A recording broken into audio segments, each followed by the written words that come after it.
नमस्कार मित्रों, मैं डॉक्टर राधाकृष्ण। हमारे बहुत सारे मित्र हैं, साग सब्जियों की खेती करते हैं या फलों की खेती करते हैं।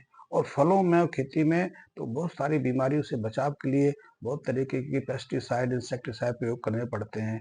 पहले इन मित्रों को काफ़ी मात्रा में अपना धन जो खाद के ऊपर खर्च करना पड़ता है। फिर खाद के प्रयोग से जब साग सब्जियाँ उगने लगती हैं, साग सब्जियाँ निकलने लगती हैं, तो उस पे जब विभिन्न रोगों का आक्रमण होता है, तो उससे बचाव के लिए बार-बार कई तरह की दवाएँ खरीदनी पड़ने के लिए बाध्य होना पड़ता है। अध्ययन कहते हैं कि यदि आप अपने खेतों में 1 एकड़ खेत में बैंगन लगाते हैं, टमाटर लगाते हैं, हरी मिर्च लगाते हैं, तो आपको 100 से 150 पौने 200 ग्राम खाद की आवश्यकता पड़ती है, यूरिया खाद की ज़रूरत पड़ती है।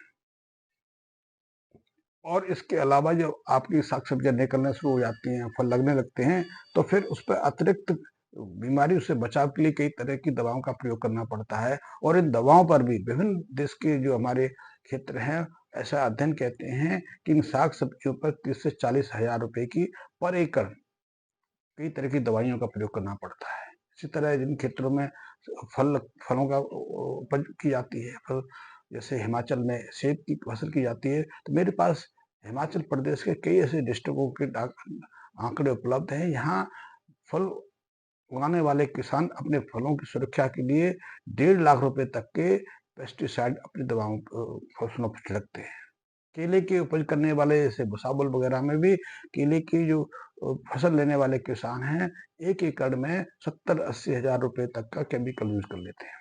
केमिकल इंसेक्टिसाइड यूज़ कर लेते हैं। तो ऐसे में मेरा एक अनुरोध है कि ऐसे मित्र जो साग-सब्जियाँ उगाते हैं या जो फलों की खेती करते हैं, ऐसे मित्र कुछ क्षेत्र में हैं। जैसे आप साग-सब्जियाँ करते हैं, कितने एकड़ में करते हैं वो मेरा प्रश्न नहीं है। मेरा प्रश्न है कि 200-300 मीटर में एक छोटा-सा प्रयोग करके देखें। इस गोरस का प्रयोग करके देखें, इस गोबर घनसत्व का प्रयोग करके देखें।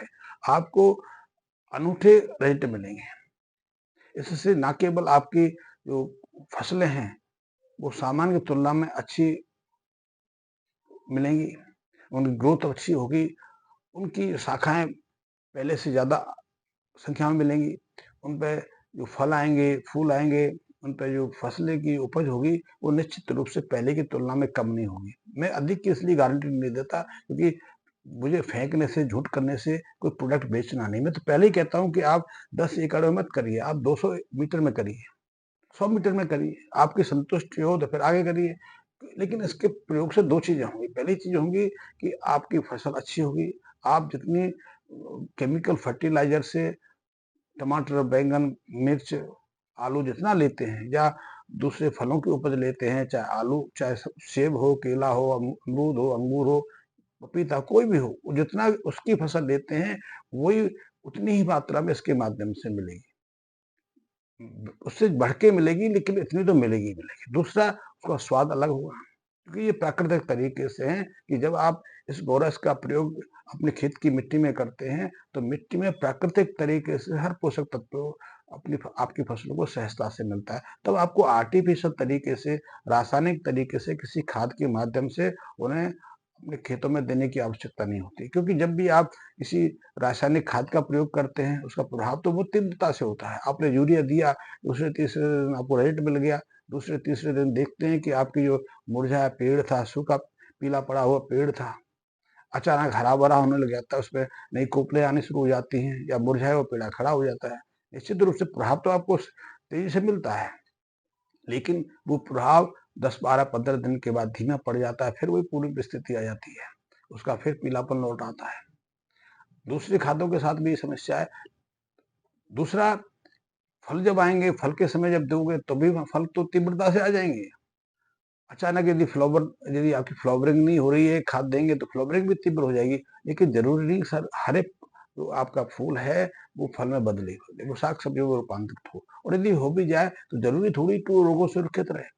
हो सकता है उसको अनायास रोगों का सामना करना पड़े। तो आप देखेंगे जिस तेज़ी से आपके साग-सब्जियों में, आपके पेड़ों में फल लगे, उसी तेज़ी से वो बीमारीग्रस्त हो जाते हैं। वो खराब होने लगते हैं, खराब होके सूख के टूटने लगते हैं।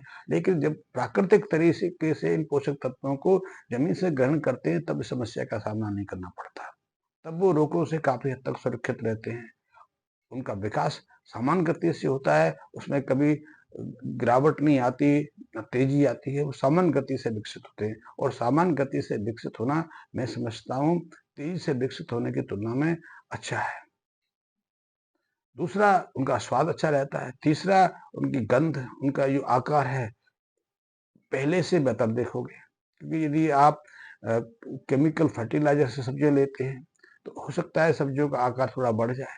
जितनी तेज़ी से बढ़ेगा, उसी तेज़ी से वो खराब भी होंगी, क्योंकि उनमें कई ऐसे केमिकल पैदा हो जाते हैं, जो उनमें सड़ाहट पैदा कर देते हैं। बीमारियों का सामना तो करना ही पड़ता है। तो ऐसे में जो मित्र साग-सब्जियाँ करते हैं, फल करते हैं, एक बार थोड़ी-सी ज़मीन है, मैं ये नहीं कहता कि आप पूरी खेती मेरे कहने से बदल दो, बिल्कुल मत बदलिए। आप उसी खेती के किसी कोने में इसका ट्राई करके देखिए। निश्चित रूप से यदि आप अप स संतुष्ट आपका संतोष हो, आपको अच्छे रिज़ल्ट मिले, आपको लगे कि मैं जो कह रहा हूँ उसमें 50% भी सच्चाई है, तो फिर हम धीरे-धीरे आगे बढ़ेंगे। मुझे कोई प्रोडक्ट बेचना नहीं है, ना मैंने कोई कंपनी बनाई है, मेरा तो प्रयास है, मैं तो कुछ दूसरे फ़ील्ड में लगा हुआ था, संतुष्ट था। अभी भी मेरे पास वो कार्य ये नहीं कि मैं भूल गया हूँ। ठीक है, स्वेच्छा से मैं छोड़ दिया क्योंकि मैं पहले लोगों का स्वास्थ्य ठीक करता था, अब मिट्टी के स्वास्थ्य में लगा हूँ। और मिट्टी का स्वास्थ्य मेरे समझता हूँ कि जो पर मनुष्य का स्वास्थ्य उससे ज़्यादा बढ़िया है। मनुष्य को हम दवाओं के माध्यम से, सर्जरी के माध्यम से पूर्ण स्वास्थ्य नहीं दे सकते। जबकि यदि मिट्टी हमारी स्वस्थ है, मिट्टी में पोषकता अच्छी है, तो उससे न केवल हम साग-सब्जियाँ, फलों को स्वस्थ कर सकते हैं, बल्कि मनुष्य जाति और प्राणियों को भी सुरक्षित रख सकते हैं। ये हमारा जो भविष्य का एक चैलेंज है कि आखिर हम इतनी विकास की गति से आगे बढ़ रहे हैं, तो विकास किसके लिए है?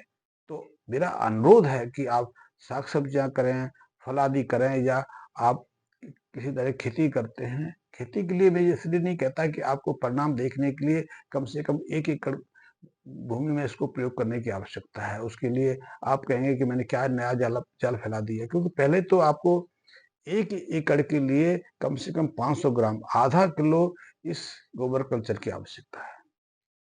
इसका नाम गोबर कल्चर है, इसमें गोबर के जीवाणु हैं, कुछ प्राकृतिक जो मिट्टी के जीवाणु हैं, उनको हमने मोलेसिस के यानी कि जो गो गन्ने का सूरा होता है, उसके साथ इसमें सुरक्षित कैद किया है, पैक किया है और इनको हम आपके यहाँ जाके कहते हैं कि आप इसका संवर्धन करिए।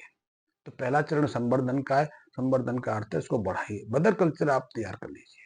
उस मदर कल्चर से दूसरा जो चरण है इसका, वो है कि इस मदर कल्चर से आप अपना खेत खाद जो खाद है, जो जो बायो ऑर्गेनिक पदार्थों से पैदा होती है, उसमें कुछ ज़्यादा कुछ लगाना नहीं, जो भी वेस्ट आपके पास है। यदि आपके पास फसलों के अवशेष है, क्योंकि फसल तो आप लेते ही लेते हैं, तो उसका अवशेष तो निकलता है, उसको उसके अवशेष को ठिकाना लगाना भी आजकल मुश्किल हो गया है। इसीलिए पूरे पंजाब, हरियाणा में तो अब किसान अपनी फसल लेने के बाद अपने खेतों में आग लगा देता है। इसको आपने सुना होगा, पराली की समस्या पंजाब में बहुत ज़्यादा है। इससे कई तरह के पॉल्यूशन फैलते हैं, कई तरह की समस्याएँ होती है, लेकिन जब भी किसान खेतों में इस तरह आग लगाता है, तो आग लगने से मिट्टी का ह्यूमस और वो पोषक तत्व मिट जाते हैं, नष्ट हो जाते हैं। उसका सामना उसका कुछ वहाँ भी किसानों को ही भोगना पड़ता है। पॉल्यूशन से तो पूरी मनुष्य जाति पीड़ित रहती है, जीव-जंतु पीड़ित रहते हैं, लेकिन किसान को भी उसका दुष्प्रभाव भोगना पड़ता है। आपको जानकर आश्चर्य होगा कि पंजाब, हरियाणा की मिट्टी में ऑर्गेनिक कार्बन धीरे-धीरे शून्य के स्तर पे आने लगा है। 2-3% के आसपास तो स्पष्ट खबरें हैं कि अधिकांश जमीन ऐसी है जिसके अंदर ऑर्गेनिक कार्बन 0.2, 0.3% के आसपास है। तो ऐसे में यदि आप साग-सब्जियाँ करेंगे फसलों के अलावा, तो आपका संतोष होगा, आपको विश्वास होगा, फिर हम धीरे-धीरे आगे बढ़ेंगे। क्योंकि हमें अपनी भी चिंता है, अपने बच्चों की चिंता है और इसके लिए ऐसे छोटे-छोटे प्रयोग से आगे बढ़ने से हमें लॉस भी नहीं होगा, डर भी नहीं होगा, हिचक भी नहीं होगी और निसंकोच हम अपने मार्ग पर आगे बढ़ सकेंगे। तो कुछ ज़्यादा महँगा तो है नहीं। आप चाहो तो मेरे यहाँ से सैंपल भी ले सकते हैं। महँगा नहीं है, आप मदर कल्चर तैयार करिए, प्रयोग करिए कि दूसरा चरण जो है, वो आप अपने हाथ से वो ऑर्गेनिक खाद तैयार करिए, वो पोषक तत्व तैयार करके अपने खेत में दीजिए, अपनी फसलों को दीजिए ताकि उनको हर पोषक तत्व सहजता से उपलब्ध हो जाए। और ऐसी खेती करने से ना केवल आपको पूरी तरह स्वस्थ साग-सब्जियाँ मिलेंगी, पोषक तत्वों से भरपूर मिलेंगी, उनका स्वाद भी अनूठा होगा, उनकी गंध भी अनूठी होगी। आजकल हम साग-सब्ज़ी लेने जाते हैं, तो उसमें स्वाद ही नहीं है। मैं पंजाब में 40 साल रहा, मैं अमृतसर में 40 साल रहा। टमाटर मैं 35 सालों से देखता हूँ, इतना बड़ा टमाटर, लाल टमाटर, आप सब्ज़ी में 1 किलो डाल दीजिए, उसमें खटास नहीं होती है।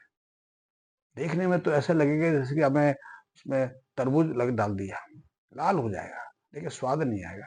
हर फसल की ये समस्या है। तोरई खाते हैं, तोरई में कड़वापन है। दूसरी सब्जियों का भी हाल है।